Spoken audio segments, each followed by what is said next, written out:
सारे भक्तों ने बड़े मिलकर के बहुत अच्छी साधना की थी और साधना के बाद जो है भजन कीर्तन का भी कार्यक्रम हुआ था। अगर ध्यान से देखोगे तो हमारे जो भजन के फोटो लगे हैं सब अयप्पा पहाड़ी के ही हैं। वहीं पर जो हमने भजन गाए थे, रात्रि का समय था, निशा काल और बड़ा सुंदर माहौल भी था, दिन भी बड़ा सुंदर था। आज भी वो दिन का छाप हमारे अंदर बसा हुआ है और एक एक चीज हमको वहाँ की याद है। जी, बाबा जी से मिलना आपका?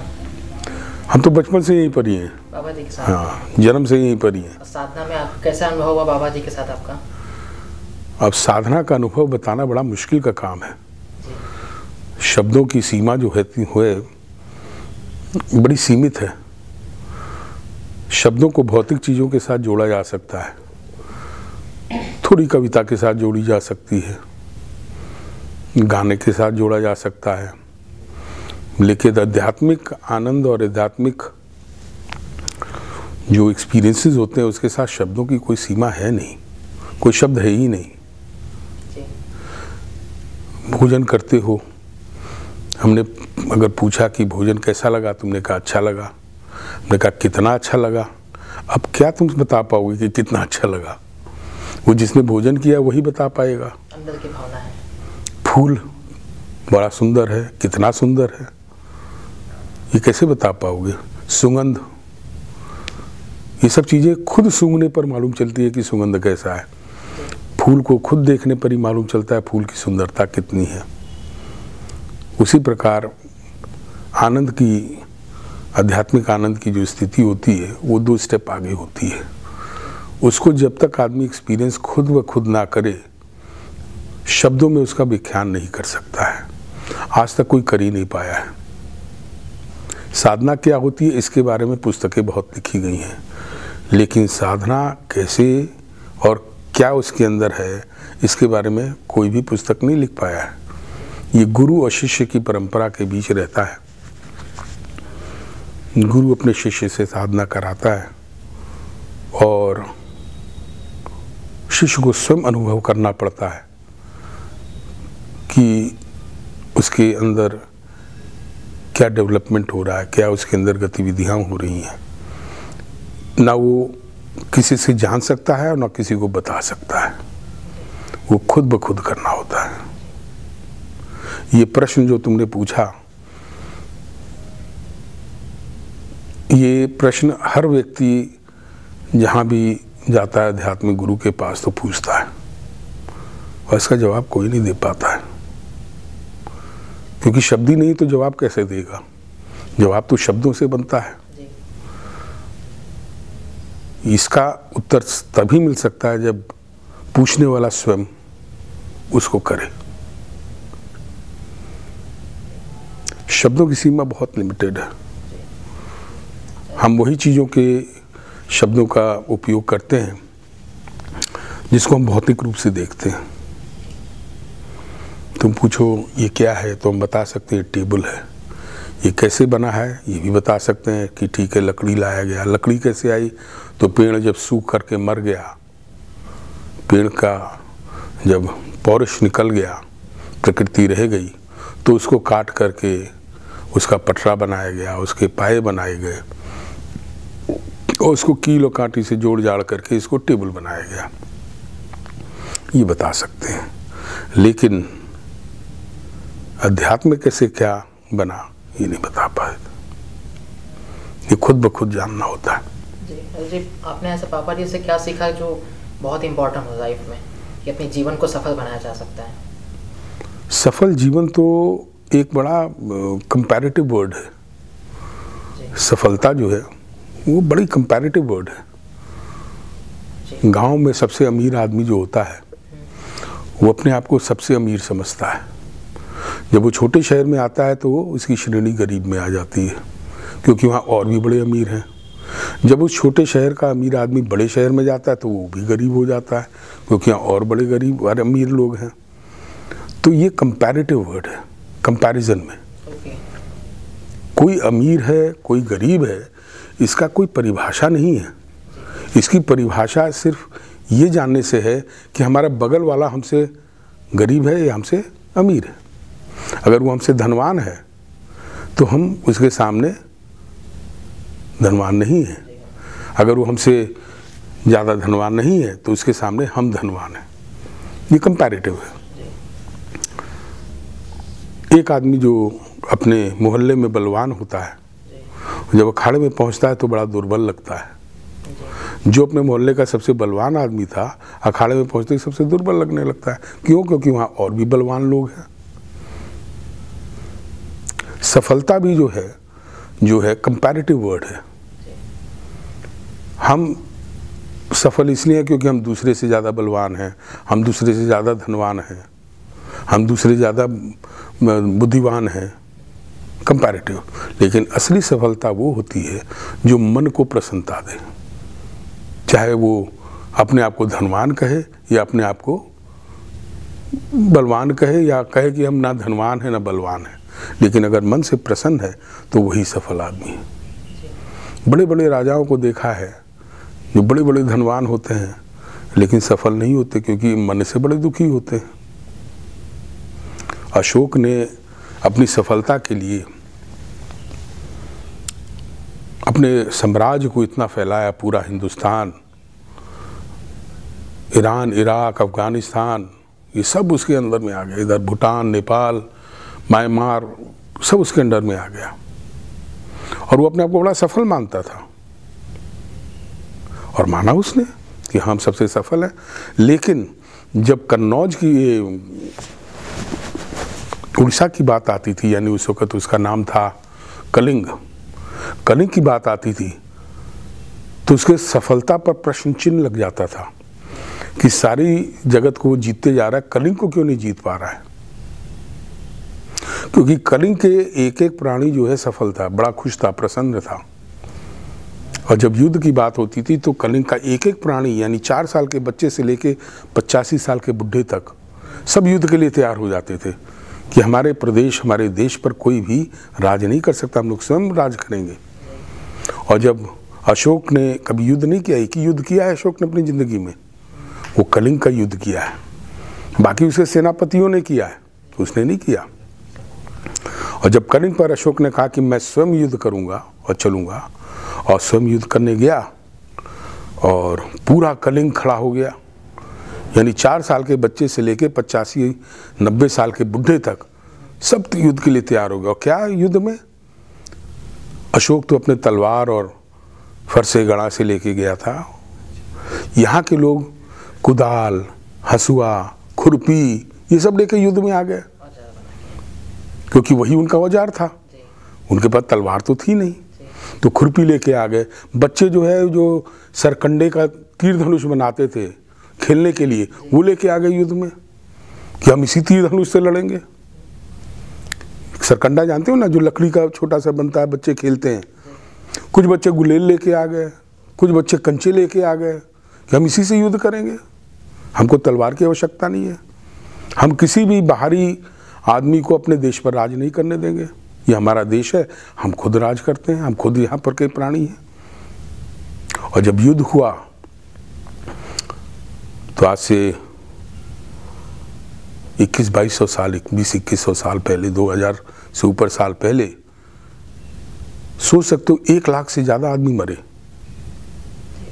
1 लाख से ज़्यादा, उस वक़्त 1 लाख बहुत बड़ा फिगर होता था। आज हम लोगों का 130 करोड़ का देश है, उस वक्त पूरे देश का अगर पॉपुलेशन देखा जाए तो मुश्किल से 30-35 लाख था। उसमें 1 लाख आदमी कलिंग के युद्ध में मरा, उससे ज़्यादा। कहा जाता है वहाँ की नदी भी लाल हो गई, उसकी धरती भी लाल हो गई। और जब रात को अशोक निकला कि देखते हैं हमारे युद्ध में हम कितने सफल हुए हैं, कितने विजयी हुए हैं, कितने लोगों को हमने मार दिया है। और जब निकला तो उसकी तो होश उड़ गए, क्योंकि मरे हुए में 4 साल के बच्चे, 6 साल के बच्चे, 8 साल के बच्चे, 90 साल के बुढ़े, औरतें, सब मरी हुई पड़ी थी। देखा हम युद्ध इन लोगों से किए और सोच रहे हम सफल हो गए, हम बलवान हैं। ये 4 साल से के बच्चे से युद्ध करके हम बलवान कैसे हो गए। उसके तो होश उड़ गए कि हमने क्या कर दिया। और तब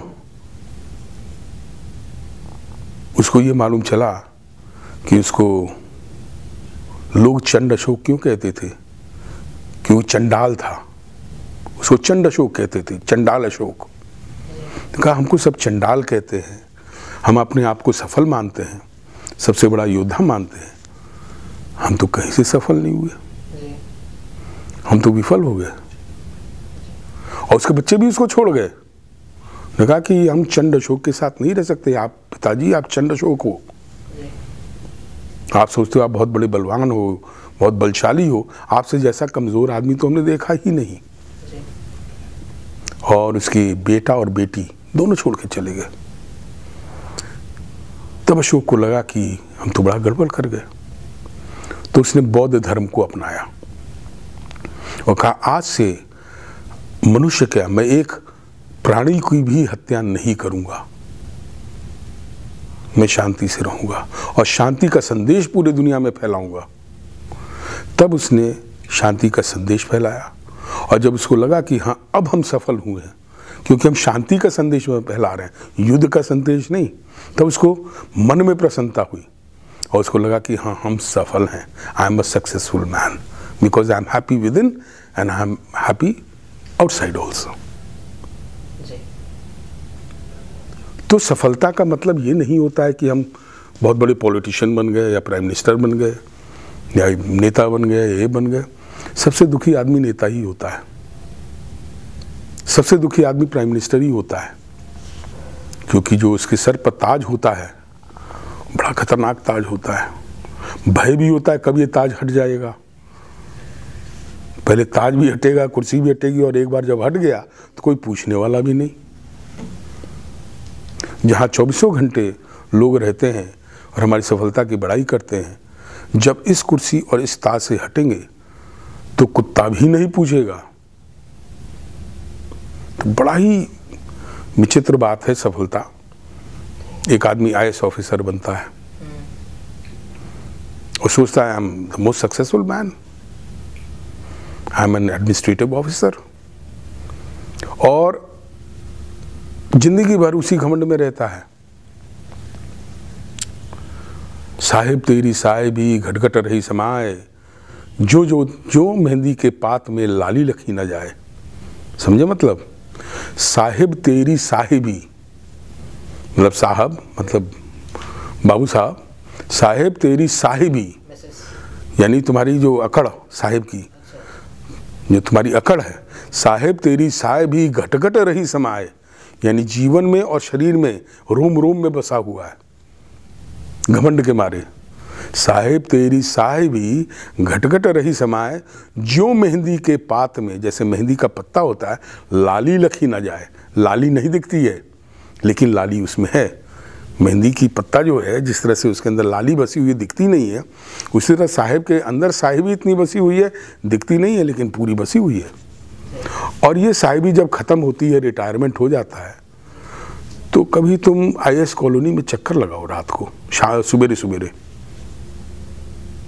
कभी चक्कर लगाओ तो बड़ा आश्चर्य होगा। ये जितने साहिब हैं सब गेट के ऊपर हाथ रखकर यूँ खड़े होते देखते रहते, कौन आ रहा है कौन जा रहा है, कोई हमसे बात कर ले, कोई हमको पूछ ले।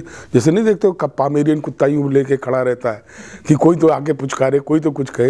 ये सारे IAS ऑफिसर्स गेट पर सुबह यूँ खड़े हो जाएंगे कि कोई तो हमसे बात करे। अब कोई बात करने वाला नहीं तो पार्क में चले जाएंगे कि कोई हमको पहचान ले, कोई हमसे बात करे। लेकिन साहिबी का समय तो ख़त्म हो गया, और जब साहिबी का समय ख़त्म हो गया, अकड़ वही रही, कोई बात करने को तैयार नहीं। बड़ा कष्टदायक जीवन हो जाता है। सफल जीवन का मतलब होता है जो मन से प्रसन्न है, संतुष्ट है। एक बार एक राजा की सवारी निकल रही थी, तो आगे एक योगी जो है नृत्य कर रहा था, नाचते हुए चले जा रहा था मगन होके।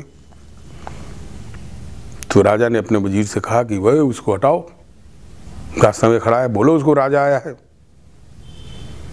तो वजीर गया, उसने कहा कि हटो, राजा की सवारी आई है, साइड हटो, बड़े महाराज आए हैं, इस प्रदेश के राजा। कहा राजा? कौन राजा? राजा तो मैं हूँ, वो कहाँ राजा है? तो वजीर जाके बोला, हजूर वो तो कह रहा है कि मैं राजा हूँ, आप तो भिखारी हो।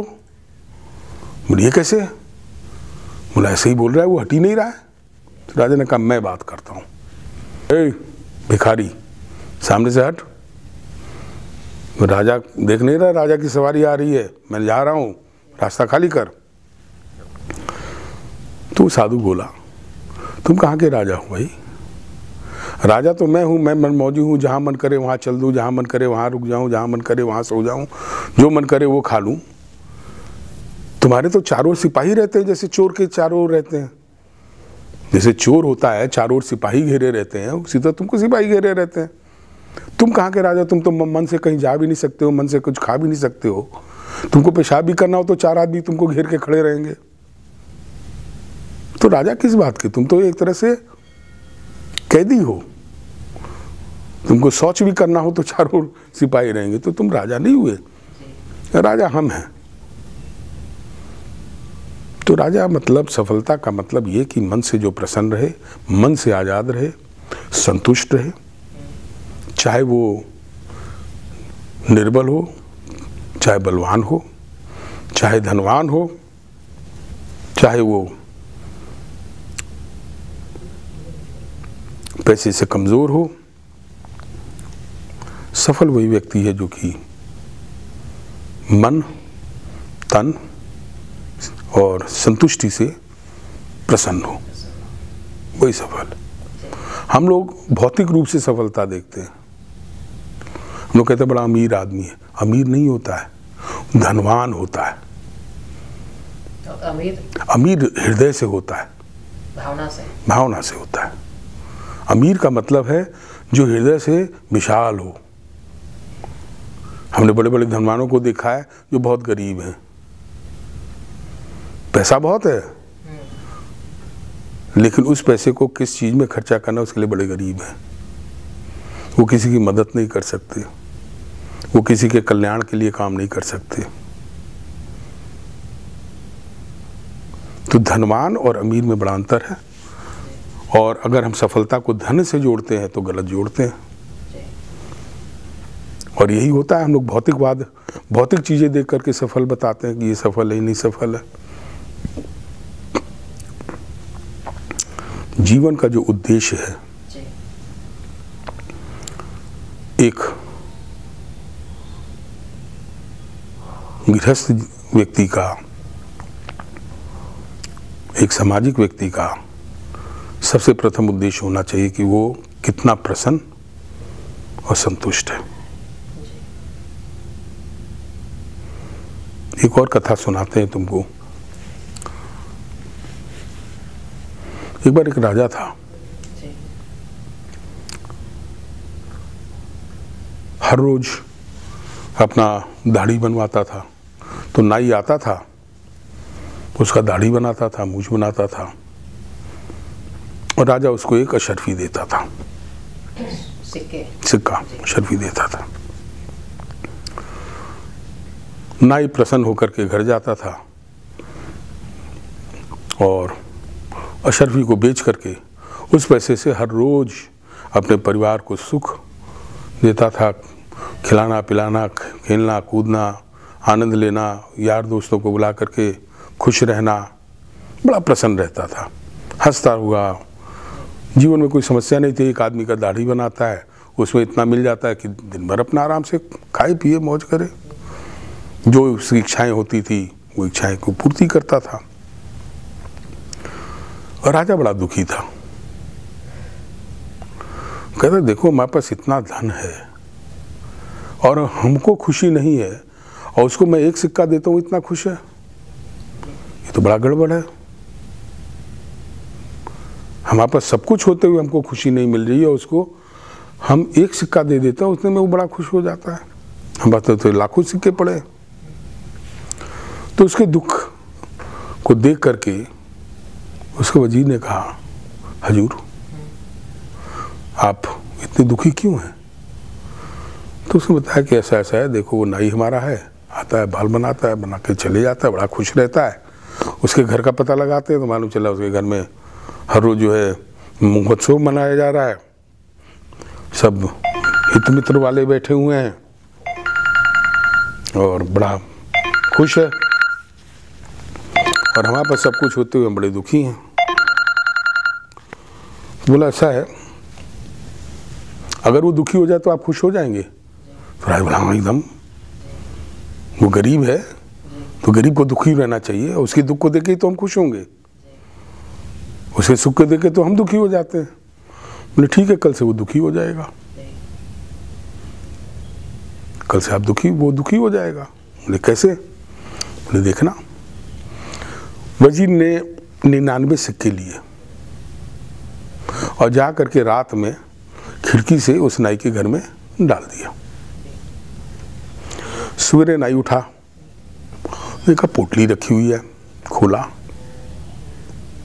99 सिक्के उसने गिने, देखा नहीं गलत है, 99 नहीं 100 होंगे। फिर गिना, फिर 99 निकला, फिर गिना, फिर 99 निकला। बोले ये कैसे 99 सिक्के वाला है? फिर उसने सिक्के को बड़ा छिपा उपा करके गड्ढा खोद के उसमें दबा हुआ के रखा और राजा के पास नाई दाढ़ी बनाने के लिए निकल पड़ा। अब रास्ते भर ये सोचता रहा कि 99 सिक्के हैं, अगर इसमें एक मैं जोड़ दूं तो गिनती पूरी 100 की हो जाएगी, वो अच्छा लगेगा सुनने में।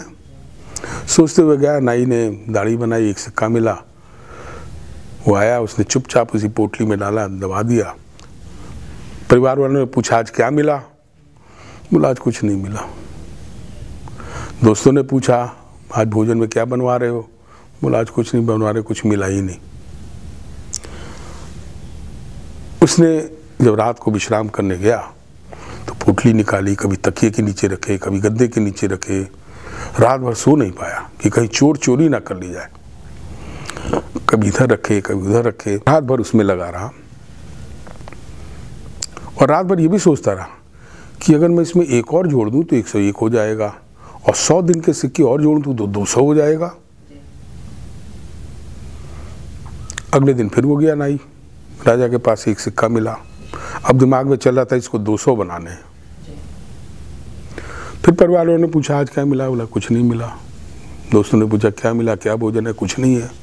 उसने आके वो पोटली में रख दिया और बार बार गिने, 101 हो गया, 101 हो गया, अब 102 वाला कल 102 हो जाएगा और 100 दिन में 200 हो जाएगा। धीरे धीरे उसके घर की सारी खुशी खत्म हो गई, वो जोड़ने में ही लग गया और बड़ा दुखी रहने लगा, परिवार दुखी रहने लगा, हित मित्र भी दुखी रहने लगे कि क्या इसके घर इतना कुछ होता था, आज भी जाता है लेकिन इसे कुछ है ही नहीं। तो धनवान तो होते जा रहा है लेकिन गरीब होते जा रहा है, पैसा तो होते जा रहा है लेकिन मन से गरीब होते चले जा रहा है। सारा संसार इसी में लगा है, धनवान बनने के चक्कर में, जोड़ में वो गरीब बनते चले जा रहा है, और जितना धनवान बन रहा है उतना ही गरीब बनते चले जा रहा है। सफल नहीं हुआ फिर वो सफल नहीं हुआ। सफल तो वो था जो नाई, जो हर रोज सिक्के ले जाता था, खुश रहता था, प्रसन्न रहता था, मगन रहता था, हंसता हुआ, खिलता हुआ, चेहरे पर एक अलग रौनक। आज उस नाई के पास 500 सिक्के हो गए लेकिन वो मरियल सा दिखता है। तो ये सफलता है। जी एक और प्रश्न था आध्यात्मिक से, कि भगवान से कैसे बात किया जाए? अपने आप से बात कर सकते हो तो तुम भगवान से बात कर रहे हो। तुम जो भी बात करते हो बाहर बात करते हो, जो भी सूंघते हो बाहर सूंघते हो, जो देखते हो बाहर देखते हो। जी जी। कभी अंदर बात करके देखो, कभी अंदर सूंघ के देखो, कभी अंदर झांक के देखो। हम लोग अपने इंद्रियों को क्यों सिर्फ बाहर रखते हैं, यानी बाहर के लिए रखते हैं? कभी अंदर भी तो करके देखो। कैसे होगा ये? कभी कोशिश करो, धीरे धीरे कोशिश करोगे आ भी जाएगा। ये सिखाने की बात नहीं है, मनन करने की बात है।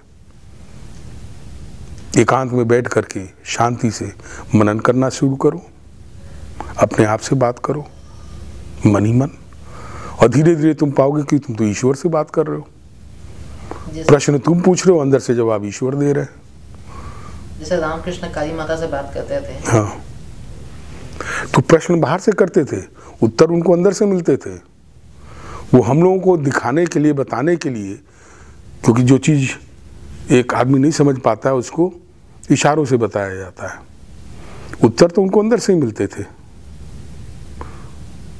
जैसे मैं आपसे बात कर रहा हूँ, मुझसे बात करें, ऐसे ये दो बाह्य व्यक्ति बात कर रहे हैं, ये दो बाह्य व्यक्ति बात कर रहे हैं, यानी बाहर रहने वाले व्यक्ति बात कर रहे हैं।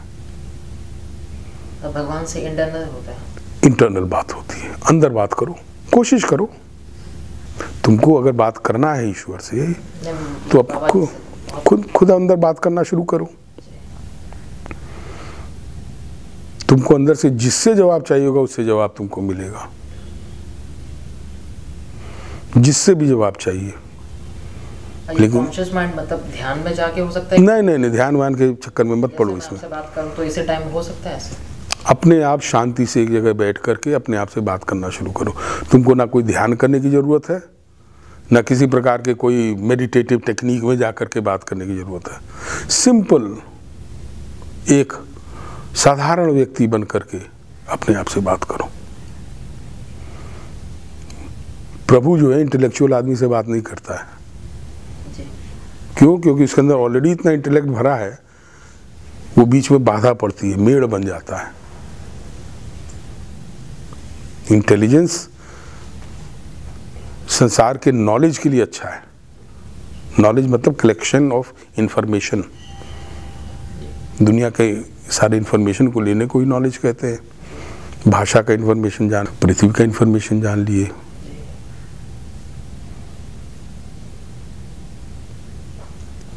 तो नॉलेज वाला जो आदमी होता है वो अकड़ में होता है।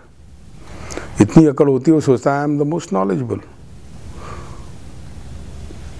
उसको सिर्फ मालूम है क्या क्या है, ज्ञान नहीं है, जानकारी है। जानकारी और ज्ञान में अंतर है। हमको जानकारी है दुनिया के बारे में, यहाँ अमेरिका है, यहाँ अफ्रीका है, यहाँ पर फ्रांस है, यहाँ स्वीडन है, यहाँ इंडिया है, यहाँ अफगानिस्तान है, यहाँ भूटान है, यहाँ, इसको जानकारी कहते हैं। ज्ञान और जानकारी में अंतर है। हम लोग जानकारी के जीवन में जीते हैं और उसी जानकारी के जीवन में अहंकार हो जाता है कि हमको सब कुछ मालूम है। बोध बन करके देखो या एक छोटा सा बच्चा बन करके देखो, तो जिससे बात करना चाहोगे आराम से बात कर लोगे। प्रभु की भाषा जो है, प्रभु जो है सिर्फ एक बच्चे की भाषा से प्रसन्न होता है या एक उज्जट की भाषा से प्रसन्न होता है।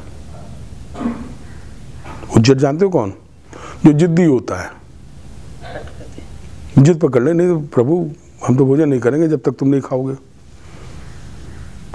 वो ये नहीं सोच रहा है, मतलब कोई मन में कोई इंट्रीग नहीं है उसके, सिंप्लिसिटी कि प्रभु गुरुजी ने कहा है कि जब तक तुम नहीं खाओगे, भोग नहीं लगा लोगे, हम खा नहीं सकते हैं।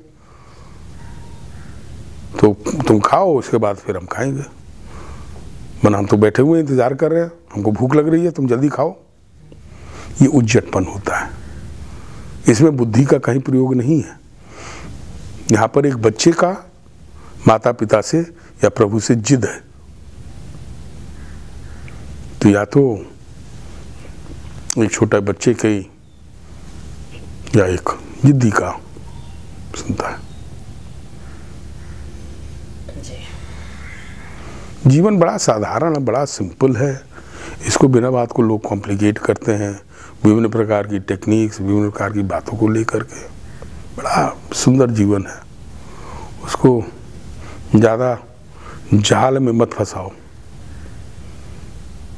उसको जीवन को जाल में मत उलझाओ। जितना सिंपल हो उतना अच्छा है। गीता का नाम सुना है? कौन गीता? भागवत गीता। हाँ, सोचो पड़ोसी के बारे में बात करो तुम। भागवत गीता। भागवत गीता जो है बड़ा सिंपल किताब है, बहुत ही सिंपल। उसके अंदर जो लिखा गया है बड़ी साधारण सी चीज़, बड़ी सिंपल सी चीज़ बताई गई है। एक आदमी डर के मारे युद्ध में खड़ा हो गया कि मैं कैसे अपने गुरु से युद्ध करूं, कुलगुरु से करूं, भाइयों से करूं, बंधुओं से करूं, कैसे युद्ध करूं। तो कृष्ण खाली समझा रहे, बेटा तुम सोच रहे हो युद्ध नहीं करोगे तो मरेंगे नहीं क्या? तुम नहीं मारोगे तो कल उनको मौत मारेगी, ऐसे ही मरेंगे वो। मरना तो सबको ही है, लेकिन सम्मान के साथ जीवन जीना और सम्मान के साथ मृत्यु को प्राप्त करना ही इस भूलोक का रीति रहा है, उसका पालन करो। बड़ी सिंपल सी चीज कही है उसमें, तरह तरह से समझाने की कोशिश की है। पार्थ भी कहा है, भ्राता भी कहा है, मित्र भी कहा है कि बेटा तुम मेरे भाई हो, फिर एक जगह तुम मेरे मित्र हो, मेरे सहपाठी हो, मेरे रिश्तेदार हो। सारी भाषा का प्रयोग किया है कि समझ लो क्या हम कह रहे हैं। तो बड़ी सिंपल सी चीज है, लेकिन लोगों ने उसको चीर फाड़ करके इतना कठिन बना दिया है कि एक साधारण हिंदू गीता पढ़ने में घबराता है कि बड़ी कॉम्प्लिकेटेड किताब है, इतना कर दिया है साधारण सी चीज को, इतनी बढ़िया गीत को, इसीलिए उसको गीता कहा जाता है। गीत है, song, a song of life. ये फूल लेके आया ना, मैंने कहा बड़ा सुंदर फूल है, ये फूल दिया ना उसने हमको, ये देखो कितना खूबसूरत फूल है ना। अब इसको देखने के दो नजरिया है, बड़ा खूबसूरत फूल है, बहुत सुंदर है। दूसरा नजरिया, ये पेटल्स है, ये लीफ है, ये स्टेमन है। इसको अगर चीरेंगे अंदर तो जाइलम और फ्लोएम होता है, फ्लोएम से फूड जाता है, जाइलम से पानी जाता है, इसका फोटोसिंथेसिस भी होता है। इसके ऊपर पॉलन ग्रेन होती है जिसको मधुमक्खी लेकर के जाती है और फर्टिलाइज करती है दूसरे फूल के साथ। अब क्या हुआ, अब इस फूल की खूबसूरती खत्म हो गई, अब हमने इसको चीर फाड़ दिया, भावना नहीं बची, अब भावना नहीं बची, वो खूबसूरती का देखने का अंदाज ही नहीं रहा। Now I am not enjoying this flower, I am just studying this flower. करना क्या चाहिए था, इस फूल का आनंद लेना चाहिए था। ये प्रकृति की देन है, प्रभु ने कितना सुंदर निर्माण किया है, प्रभु के माध्यम इतना सुंदर प्रकृति में फूला हुआ, देखने में कितना खूबसूरत, सूंघने में कितना खूबसूरत, कितना खूबसूरत है। लेकिन आदमी क्या कर रहा है, इसको चीर फाड़ दे रहा है। जो आध्यात्मिक होगा वो इसको प्रभु की देन मानेगा, बड़ा खुश आनंद लेगा इसका। जो भौतिकवाद होगा, थोड़ा कम भौतिकवाद होगा, कहेगा ये मेरी बीवी के जूड़े में बहुत अच्छा लगेगा, मेरी प्रेमिका के जूड़े में बहुत अच्छा लगेगा, यहाँ भावना है, यहाँ भावना है। और भौतिक वाला होगा कि ये कितने में बिकेगा, 10 रुपये में बिकेगा, नहीं नहीं हम 15 में मार्केट में बेच देंगे। तो अलग अलग भावनाएं आ गई। ये इसका निर्माण था, इसका आनंद लेने के लिए, लेकिन हमने इसको पूरा इसका स्ट्रक्चर ही बिगाड़ दिया।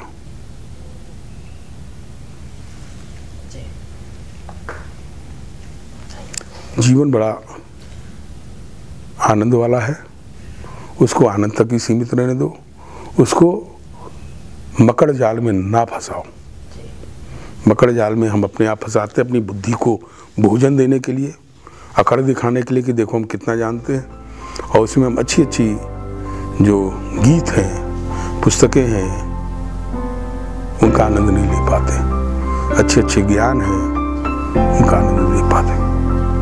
सर्वे वादा विनिर्मुक्तो धन धान सुतान्वित मनुष्यो मत प्रसादेन भविष्यति न संशय। सर्वे भवन्तु सुखिनः, सर्वे सन्तु निरामया, सर्वे भद्राणि पश्यन्तु मां कश्चित् दुख भाग भवेत्। आप सभी को हमारा आशीर्वाद, खूब आनंदित रहें, खूब प्रसन्न रहें, स्वस्थ रहें और हमेशा प्रसन्न रहें, आगे बढ़ते रहें। बहुत बहुत आशीर्वाद आपको।